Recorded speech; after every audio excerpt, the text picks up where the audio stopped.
Exercice 9, une histoire d'analyse sanguine. Te sentant souvent fatigué depuis plusieurs jours, tu vas voir ton médecin. Pour comprendre ce qu'il se passe, il te prescrit une prise de sang à faire dans le laboratoire de ton choix. En fait, où que tu ailles, tu vas retarder un maximum le moment de la piqûre, transpirer à grosses gouttes quand tu verras l'aiguille s'approcher de ton bras, et tourner la tête pour ne pas voir ça. Tout en fermant les yeux, tu demanderas à l'infirmier ou l'infirmière de te prévenir quand il ou elle te piquera, et il ou elle te répondra que c'est déjà fini, plus de peur que de mal. Quelques jours plus tard, tu reçois les résultats. Donc voilà. Hémogramme, hématie, hémoglobine. Alors, très franchement, moi j'y comprends rien du tout. Mes connaissances en médecine sont plus que limitées, elles sont carrément nulles. Par contre, ce que je vais être capable de faire, c'est de comparer donc les valeurs du patient que je retrouve dans cette colonne. Donc ça, ce sont mes valeurs. Je vais être capable de les comparer avec les valeurs de référence. Autrement dit, il faut que je regarde si mes valeurs sont bien comprises entre les valeurs de référence. Si c'est le cas, ça veut dire que normalement, je suis en bonne santé. S'il y a un paramètre qui n'est pas dans les valeurs de référence, eh ben, c'est qu'il y a un petit défaut. Voilà, donc ce que je vais pouvoir faire, c'est seulement comparer mes valeurs avec les valeurs de référence. Après, s'il y a un défaut, je serai incapable de l'interpréter, auquel cas, je reprendrai contact avec mon médecin si ce n'est pas lui qui l'a déjà fait, en voyant les résultats. Bon. Alors, premièrement, y a-t-il un paramètre dont la valeur est en dehors de celle de référence? Et si oui, lequel? Ok, bon bah on y va, on va comparer donc les valeurs du patient avec celles de référence. Alors tu vois, il y a un truc qui est pas rigolo parce qu'il y a beaucoup de zéros. Ouais. Alors bah il va falloir que je compte les zéros pour m'assurer que ça va être bien compris entre ça et ça. Alors déjà, tu vois, comme ça, hein, j'ai tendance à me dire, attends, 5, 5, 4, bah non, en fait je suis juste incapable parce que je sais pas combien il y a de zéros. Donc on y va, on va compter 1, 2, 3, 4, 5, 6, 7, 8, 9, 10... 11, 12, 13 zéros. J'ai 13 zéros ici. Hop. 13 zéros et après j'ai 554. Ici, je vais compter 1, 2, 3, 4, 5, 6, 7, 8, 9, 10, 11, 12, 13. Donc ici, j'ai 13 zéros et 450. Et là, en fait, je vais espérer qu'à 600, j'ai 13 zéros. Si ici, j'ai bien 13 zéros, 554, c'est bien compris entre 450 et 600. Donc ce grand nombre-là sera compris entre ces deux-là. Je vais vérifier. 1, 2, 3, 4, 5, 6, 7, 8, 9, 10, 11, 12, 13 zéros. Ok, c'est bon, tout va bien pour les hématies. Hémoglobine, 160 grammes par litre. Alors là, pour le coup, la comparaison est assez simple. C'est bien compris entre 130 et 170 grammes par litre. Hématocrite, 48,1%. Pareil, la comparaison va vite. C'est bien compris entre 40 et 54%. Tout roule. VGM, je ne sais même pas, je ne connais même pas la signification de ce sigle.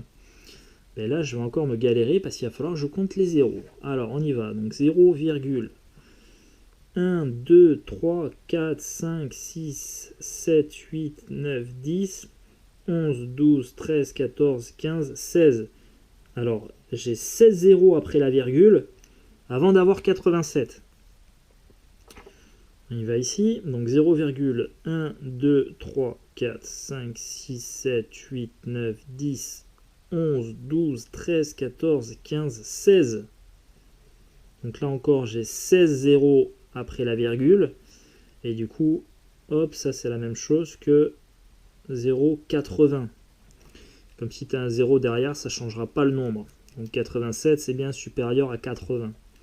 Tout va bien. Et ensuite, l'autre, alors je vais avoir donc 0,1, 2, 3, 4, 5, 6, 7, 8, 9, 10, 11, 12, 13, 14, 15, 16. Là encore, j'ai 16 zéros après la virgule, suivi de 95. Donc 87, c'est bien compris entre 80 et 95. Tout roule aussi pour VGM. Alors l'indice d'anisocytose, 14,0.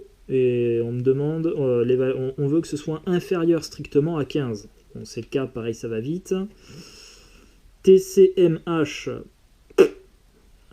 Je ne sais pas ce que ça signifie. Et là encore, il va falloir qu'on compte les zéros. Alors après la virgule, on en a 1, 2, 3, 4, 5, 6, 7, 8, 9, 10.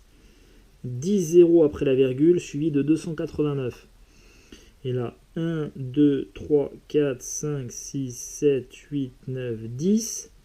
10 zéros après la virgule, suivi de 2, 7. Donc là, comme on est après la virgule, ça c'est la même chose que du 0, 270. 0,27, c'est comme 0,270. Et ensuite, 1, 2, 3, 4, 5, 6, 7, 8, 9, 10. Là encore, j'ai 10 zéros derrière. Et enfin, 33, 0,33, c'est la même chose que 0,330. Donc 289, c'est bien compris entre 270 et 330. Là encore, tout va bien pour le TCMH. Et enfin, le CCMH, 3300 grammes par litre. Eh ben, c'est bien compris entre 3200 et 3600 grammes par litre. Donc, y a-t-il un paramètre en dehors des valeurs de référence? Non. Donc, a priori, avec l'analyse sanguine, tout va bien pour moi. Deuxièmement, était-ce facile et rapide de contrôler ces résultats? Carrément pas. Je me suis galéré à compter tous les zéros pour vérifier que mes nombres étaient bien dans les valeurs de référence. Donc non, c'était vraiment pas pratique. Et donc sinon, que pourrait-on faire pour simplifier les résultats? Moi, il y a un truc qui m'a embêté là, c'était de devoir compter tous les zéros. Donc, ce que je trouve, c'est que l'unité choisie à chaque fois, elle n'était pas adaptée. Tu vois, plutôt que de compter les hématies par mètre cube, donc mètre cube c'est une unité de volume. Donc, plutôt que de compter les hématies par mètre cube, j'aurais préféré avoir un nombre plus petit, c'est-à-dire compter le nombre d'hématies non pas sur 1 mètre cube, mais sur 1 millimètre cube par exemple. Tu vois, une zone, un volume beaucoup plus petit, j'en aurais eu moins. J'aurais eu un nombre plus petit ici et j'aurais eu moins de zéros à compter, tu vois l'idée. Ici c'est pareil, là j'avais trop de zéros, mon unité mètre cube, encore une fois, elle n'était pas adaptée. Et ici pareil, pour les grammes, c'était pas adapté non plus. Voilà. Donc était-ce facile et rapide? Non, pas du tout. Pas du tout. Il serait préférable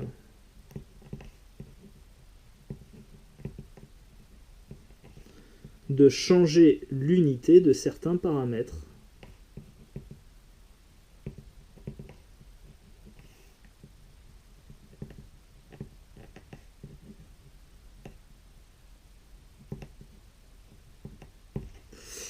Donc il faut bien que je change l'unité de certains paramètres, mais je ne le fais pas n'importe comment non plus. C'est ce qu'on va voir de l'autre côté. Alors, notation, donc encore une fois, pour simplifier l'écriture de certains nombres, notamment ceux-là, là, ces très grands nombres et ces très petits nombres, eh bien on utilise des préfixes que les scientifiques ont définis déjà il y a un moment. Et ces préfixes-là, eh bien, il va falloir les connaître. Il va falloir connaître donc, le préfixe des unités. En fait, ce sont des multiples de l'unité ou des sous-multiples de l'unité. Et donc ça, il faut le connaître. Voilà, il faut que tu l'apprennes. Là-dessus, c'est pas quelque chose à... Il n'y a rien à comprendre à ce niveau-là. Là, c'est de l'apprentissage. C'est du vocabulaire, tout simplement. Donc l'unité, c'est le nombre 1. On va avoir donc, des multiples de l'unité à gauche et des sous-multiples de l'unité à droite. Alors, 10, donc 10 unités, on utilisera le préfixe DK et on le notera un D et un A. DA pour DK. 100 unités, donc 10 puissance 2, on utilise le préfixe hecto. Et hecto, ça se note par la lettre H. 1000, qui est 10 puissance 3, on utilise le préfixe kilo. Comme kilogramme, c'est 1 kg, c'est 1000 grammes. Donc 10 puissance 3000 et on utilise la lettre K. Ensuite, si tu veux aller encore plus loin, 1 million c'est 10 puissance 6. Et 1 million, on utilise le préfixe méga, comme les mégaoctets si tu prends un fichier d'ordinateur. En général, un film peut-être, ça doit être de l'ordre de 700 mégaoctets, quelque chose comme ça. Donc 700 mégaoctets, finalement, c'est 700 millions d'octets. Voilà. Et donc on utilise la lettre M majuscule. Et ensuite, si tu veux le milliard, 10 puissance 9, c'est le préfixe giga, qu'on note avec un grand G. Ensuite, on va avoir les sous-multiples de l'unité, donc de l'autre côté, les nombres plus petits que 1. Si on prend 0,1, c'est 1 dixième. Et 1 dixième, on utilise le préfixe déci. Déci, on prend la petite lettre ici, D. Un décimètre, c'est 1 dixième d'un mètre. Voilà. Ensuite, on va avoir centi pour centième, 0,01. Donc un centième, un centimètre, c'est un centième de mètre. On utilise la lettre petit c. Milli pour millième, on utilise la lettre M. Minuscule, attention, on ne va pas confondre avec M majuscule méga. Micro, ce sera un millionième. Donc un micro, et on le note par la lettre mu, c'est une lettre grecque. Et enfin, un milliardième, 10 puissance moins 9, on dit nano, comme la nanotechnologie. Les nanomètres sont des distances toutes petites, nanomètres. Un milliardième de mètre, et on utilise la lettre petit n. Donc ça, il n'y a pas le choix, je te le dis franchement, il faut que tu l'apprennes. Il faut que tu l'apprennes, il n'y a pas d'autre choix possible. Encore une fois, je t'invite à faire les fiches d'entraînement. À force d'en faire et d'en refaire, tu vas voir, ça va rentrer. Donc ensuite, je t'ai donné quelques petits exemples avec ces sous-multiples et ces multiples de l'unité. Bon, on revient à notre exercice, nous. Peu convaincu par ces résultats. Donc on a dit ici, finalement, tout va bien pour toi, selon l'analyse sanguine. Peu convaincu par ces résultats, tu retournes voir ton médecin qui te confirme que tout va bien. Quelques semaines plus tard, tu vas de nouveau le voir parce que tu te sens toujours fatigué, tu comprends pas. Il te prescrit une nouvelle analyse sanguine. Vu comme ça s'est passé la dernière fois, tu retournes confiant au laboratoire. Tu avais un peu peur, finalement, tu t'es fait piquer, tu n'as rien senti. Alors, c'est la même personne qui se présente à toi, cool, accompagnée d'un stagiaire. Ah, moins cool. Elle te demande si ça ne te dérange pas que ce soit le stagiaire qui te pique. Il est là pour apprendre. Dans ton fort intérieur, tu ne veux pas, mais gêné à l'idée de refuser, tu réponds « Oui, naturellement ». Tu fermes les yeux en espérant que ce sera fait lorsque tu les rouvriras. Pendant que tu comptes les moutons dans ta tête, tu sens lentement l'aiguille s'enfoncer dans ton bras, puis ressortir. « Désolé, il a piqué à côté de la veine ». Il explique de nouveau au stagiaire où et comment te piquer. Voyant ses mains trembler, tu préfères refermer les yeux et compter les moutons. Tu ressens pour la deuxième fois une douleur, certes plus courte, mais plus intense. Il est allé droit au but, mais dans son envie de bien faire, t'as transpercé la veine, te laissant au passage sa signature sous forme d'hématome que tu porteras quelques jours. Bon, allez, c'est pas bien grave si c'est juste un hématome, et il faut bien que tu aies à l'idée que c'est important que les stagiaires s'exercent. Donc là, tu fais un peu office de cobaye. Mais tout le monde a été stagiaire ou deviendra stagiaire un jour, et c'est comme ça qu'on apprend, voilà, en faisant des erreurs. Tout comme toi, tu apprends les maths, tu fais des erreurs, c'est pas grave. Heureusement qu'il n'y a pas des gens heureusement qu'il y a des gens qui ne te jugent pas trop sévèrement quand tu fais des erreurs. C'est ce qui te permet d'avancer, de continuer. Mais d'ailleurs, il y en a plein qui restent... dès qu'ils font une erreur et qu'ils reçoivent une critique, et du coup se renferment et n'osent plus faire les choses parce qu'ils ont peur de faire une erreur à nouveau et de se refaire critiquer derrière. Alors malheureusement, on vit dans un monde où la critique est assez facile, et clairement, si tu n'arrives pas à te blinder mentalement, à faire, abstraction de tout ce qui se dit, tu risques de te renfermer, et ce serait dommage parce que tu vas pas avancer. Donc moi je t'invite si tu fais des erreurs, c'est pas grave. N'écoute pas ce qu'ils te disent, ce que les gens te disent. S'il y a des gens qui t'accablent, tu les écoutes pas, tu prends sur toi et puis tu continues, c'est pas grave, c'est comme ça que tu avances. Et plus tu fais des erreurs, plus tu vas avancer. Voilà, ça c'était pour la petite partie morale de l'exercice. Non mais sérieusement, c'est vraiment important, je t'assure. Ceux qui réussissent, c'est ceux qui ont fait le plus d'erreurs. C'est la vérité. Ceux qui se sont trompés, mais qui ont continué malgré le fait qu'ils se faisaient critiquer derrière. Voilà. Donc on reprend l'exercice, tu as reçu à nouveau tes résultats, donc là par contre tu es content, quand tu reçois cette feuille là, en comparaison avec la première, tu as quand même beaucoup moins de 0 apparent, donc là la comparaison de tes valeurs avec celle de référence va être un peu plus rapide. Alors, troisièmement, y a-t-il un paramètre dont la valeur est en dehors de celle de référence, et si oui, lequel? Allez, c'est parti pour la comparaison. Donc là, j'ai 551 suivi de 1, 2, 3, 4, 0 derrière. Alors, 1, 2, 3, 4, 0, 450. 1, 2, 3, 4, 0, 600. 551, c'est bien compris entre 450 et 600. Tout roule pour les hématies. 15,8 grammes tous les 100 millilitres. C'est compris entre 13 et 17. Tout roule. Pardon. 50,3%, c'est entre 40 et 54%. Là, ici, on a 86 micromètres cubes.